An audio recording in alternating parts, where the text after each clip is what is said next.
Olá, bem-vindos, bem-vindas a mais um Ter Saúde, nosso encontro de toda terça-feira para falar de saúde, de vida, de como melhorar a sua disposição, enfim, de como cuidar-se bem para viver melhor.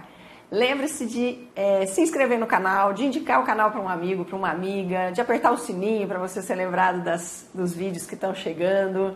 A gente está aqui numa campanha para aumentar os nossos seguidores no canal, para a gente poder conseguir fazer lives ao vivo. Essa é nossa meta para esse mês. Então, põe o seu dedinho aí, clica, se inscreve, aperta o sininho, chama a gente. A gente tem uma turma muito boa falando de saúde aqui.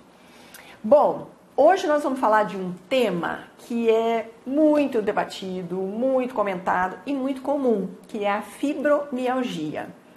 O próprio nome diz fibromialgia.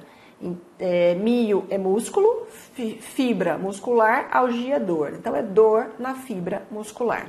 Fibromialgia é isso, é aquela dor no corpo inteiro, principalmente da musculatura. Não são dores articulares. O paciente refere que tem dor muscular, inclusive muito sensível ao toque. Às vezes a gente vai examinar o paciente, toca, a pessoa reclama. Também, além da dor, existem outros sintomas que acompanham a fibromialgia, embora a dor seja o carro-chefe, o sintoma mais exuberante, mais importante e o que mais incomoda as pessoas. Mas também tem fadiga, sensação de sono não reparador, alteração da memória, ansiedade, depressão, alteração do intestino que às vezes prende, às vezes solta. E, como eu já disse, muita sensibilidade ao toque. Algumas pessoas referem, inclusive, o toque da roupa ou dos lençóis quando vai dormir, incomodam a pessoa porque ela sente dor. Aquilo já é um estímulo suficiente para que ela sinta dor. A fibromialgia, os estudos mostram que ela é bem comum, mas mais ou menos 5% das causas, dos pacientes que vão para um clínico geral queixam-se de fibromialgia. E de 10 a 15% dos pacientes que vão a um reumatologista vão para se queixar da fibromialgia. E ele é muito predominante em mulheres. De cada 10 pacientes com fibromialgia, 7 são mulheres. Aí o pessoal da ciência pensou, deve ter a ver com hormônios. E os estudos mostram que não, porque ele afeta mulheres tanto na idade fértil, quanto na perimenopausa, climatério, quanto na pós-menopausa. De modo que a intervenção hormonal não se mostrou assim tão definitiva na fibromialgia. E a idade, ela é muito ampla. Geralmente mulheres ou pessoas mais mulheres de 30 a 60 anos podem apresentar fibromialgia, mostrando também que não tem uma correlação tão grande com idade ou degeneração, Por exemplo, uma pessoa de 60 anos já tem mais degenerações do que uma pessoa de 30. Não obstante, as mulheres de 30 também apresentam fibromialgia e às vezes com sintomas muito fortes. O diagnóstico, ele é clínico. A fibromialgia por muito tempo enlouqueceu a ciência porque não tem exame positivo. Você vai fazer todos os exames reumatológicos, eles são negativos. As provas inflamatórias, PCR, VHS, FAM, são negativos. Não tem exame de imagem positivo, raio-x, tomografia. Então, você escaneia o paciente todo com exames e não encontra nada. Então, o diagnóstico, ele é clínico, ele vem pela queixa do paciente. Então, por não ter exames comprobatórios, por muitos anos se discutiu se a dor que o paciente relatava era real. E por muito tempo a fibromialgia foi tratada como um tipo de depressão. Foi tratada e até hoje com antidepressivos. E por que apesar de não achar que é exatamente uma depressão, porque melhora. Os pacientes relatam que com antidepressivos melhoram. Olha que interessante, Alguns, Às vezes não melhora tudo, mas enfim, existe realmente, e até nos estudos mostram que existe um benefício com o uso de antidepressivos. Então eles perguntavam, será que essa dor é real? Será que o paciente não está inventando?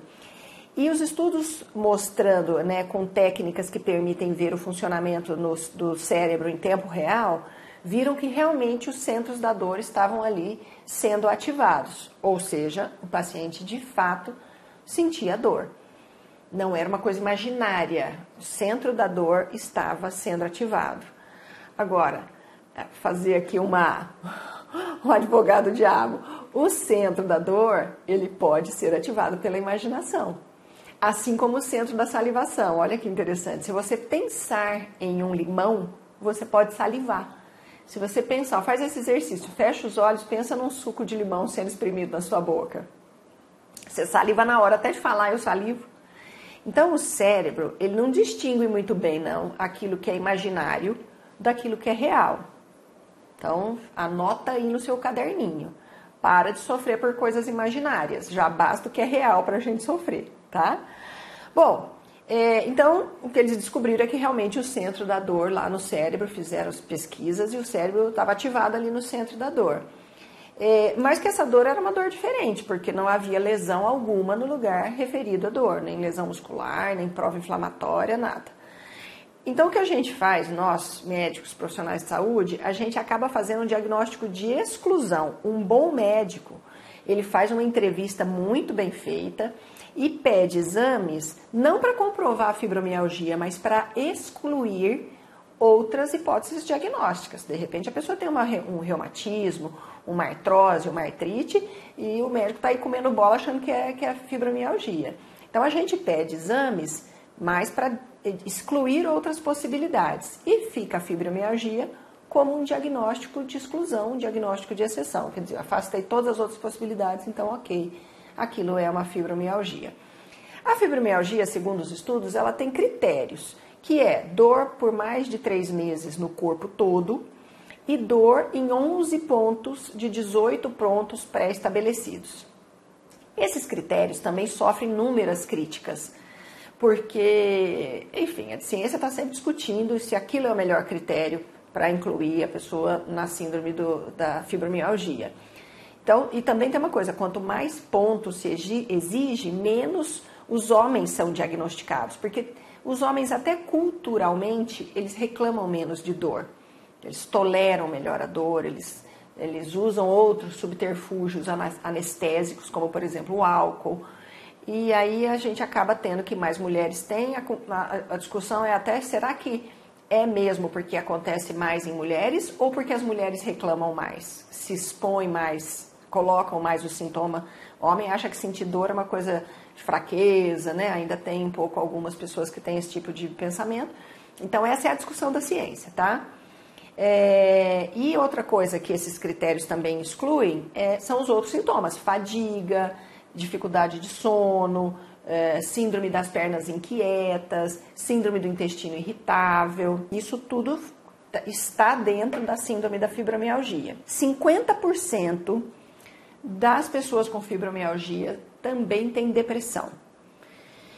Então, essa coincidência muito grande, ela por muito tempo fez a gente pensar que era um tipo de somatização. Até hoje isso não foi excluído, essa possibilidade. A pessoa tem alguma tristeza, tem um impacto negativo na vida, está passando por um momento difícil e joga para o corpo aquela sensação de dor quando é uma dor psíquica. Embora isso hoje a ciência fala, não, a fibromialgia não é uma doença de somatização, mas a gente não pode excluir essa possibilidade dentro de uma análise para individualizar o diagnóstico e o tratamento. A melhor forma de ser eficaz é individualizando. Você pode ter várias fibromialgias, mas cada uma vai ser tratada de uma maneira diferente por estarem em pessoas diferentes. Então, tem um homem com uma fibromialgia com nível de estresse 100. Tem uma mulher com fibromialgia com um estresse pós-traumático. Tem, enfim, né? Cada um é um. O interessante é individualizar. Quanto mais individualiza, mais a gente acerta o diagnóstico e o tratamento. E para o corpo, a dor é um sintoma muito importante. Então, o cérebro, ele gasta energia com a dor. Ele fica pensando, ele fica o tempo todo ali tentando lidar com a dor. Isso faz com que ele deixe a memória um pouco de lado. De modo que é muito comum pacientes com a fibromialgia se queixarem de maior falta de memória, dificuldade de aprendizado. Então, sabe quando lê um livro, depois não lembra o que leu, ou falta de foco, não consegue ler uma linha, depois volta na mesma linha, e a memória também, que acaba ficando um pouquinho em segundo plano nas prioridades cerebrais, vamos dizer assim. Essa hipersensibilidade do paciente, ela é meio que geral. Então, ele tem uma hipersensibilidade ao toque, mas ele também tem uma hipersensibilidade do intestino, que pode ser uma coisa vinculada com a outra. Vamos lá, que depois eu vou dizer a minha opinião. O intestino, muitas vezes, das pessoas que têm fibromialgia, ele é um intestino hipersensível, ou seja, às vezes ele prende, às vezes ele solta, dores abdominais, o ritmo do intestino modifica, e ele às vezes é categorizado como na síndrome do intestino irritável, tá? Também bexiga sensível, pessoas que urinam muito, com um pouquinho de urina já deflagra o desejo de urinar.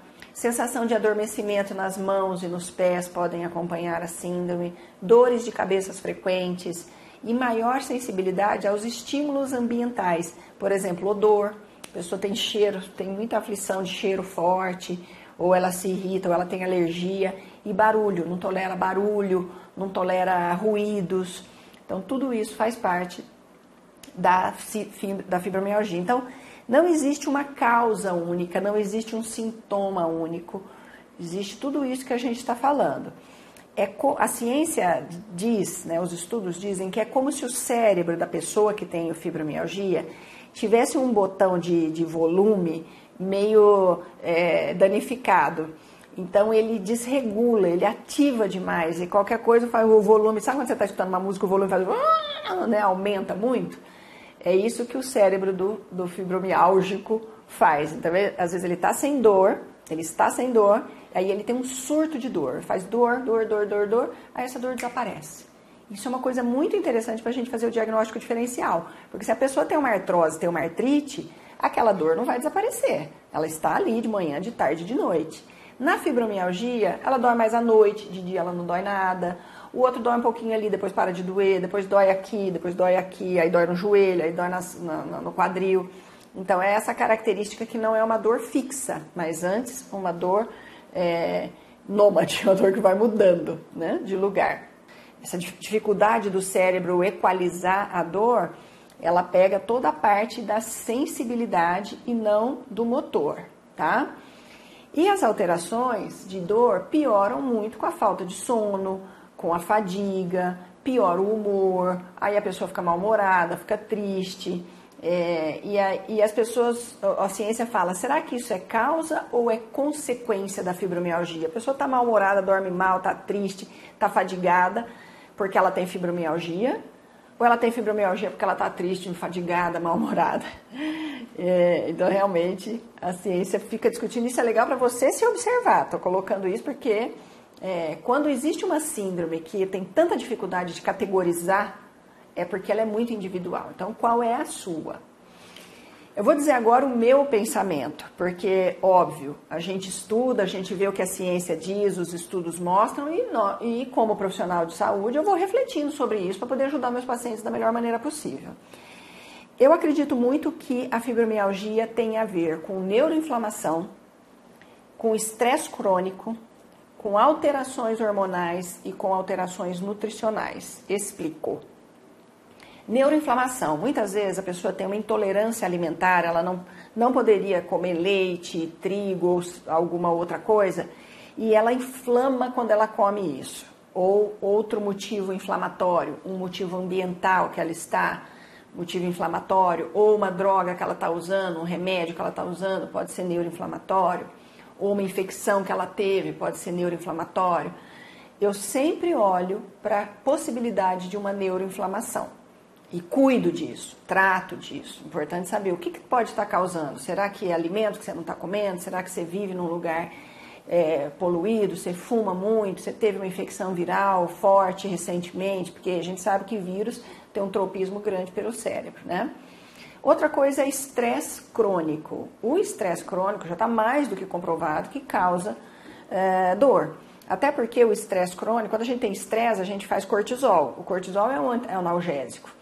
Mas quando a gente tem um estresse crônico, esse cortisol ele vai baixando para dar lugar à adrenalina. Porque quando a gente está estressado, a gente faz cortisol, adrenalina, cortisol, adrenalina, cortisol, adrenalina. Aí a suprarrenal fala assim para o cérebro, não dou conta, meu filho, de produzir cortisol e adrenalina esse tempo todo, vamos negociar. Então o corpo privilegia que a suprarrenal faça a adrenalina, até para o coração bater, porque sem adrenalina o coração para de bater, e ele baixa o cortisol. E o cortisol é um anti-inflamatório, então a pessoa às vezes vem com quase 0 de cortisol, mesmo estando estressada. É a tal da fadiga adrenal, né? Então o estresse crônico precisa ser equilibrado.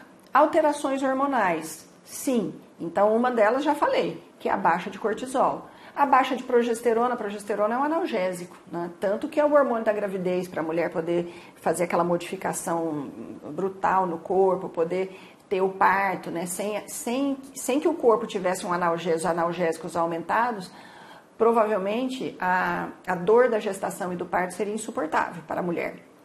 Então, esse desequilíbrio. E outros N também que podem haver, né?